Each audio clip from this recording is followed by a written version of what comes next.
Changer la France, est-ce que c'est encore possible? Je réponds à un commentaire que j'ai reçu hier de YoulFR3408, sans doute un Montpellierin comme moi. Donc, qui me dit, alors je vais répondre point par point, et c'est un super commentaire. Donc voilà, si jamais vous faites des super commentaires comme ça, ben il y a moyen que je vous réponde en vidéo comme je fais là. J'aimerais bien que vous nous citiez les fameux candidats à la présidentielle qui peuvent changer quelque chose, mais qui ne seront jamais élus en 2027. Et ouais, parce que j'ai dit, il y a plein de petits candidats qui sont bien, mais ils seront jamais élus. Alors, je te réponds, je pense à Asselineau, François Asselineau, et son parti UPR, Union Populaire Républicaine. Je pense à Florent Philippot, et son parti Les Patriotes, et je pense à le parti Solidarité et Progrès de Jacques Cheminade, avec qui j'ai d'ailleurs fait une vidéo sur ma chaîne Sino-France. Voilà. Après, voilà,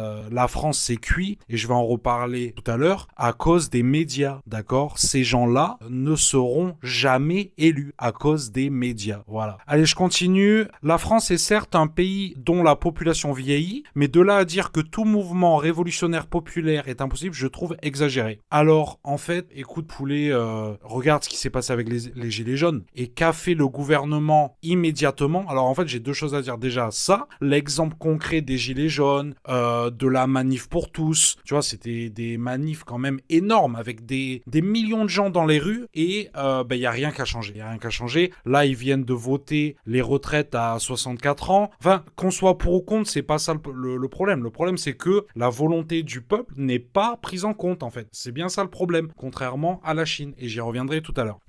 Donc voilà, bon ben je continue.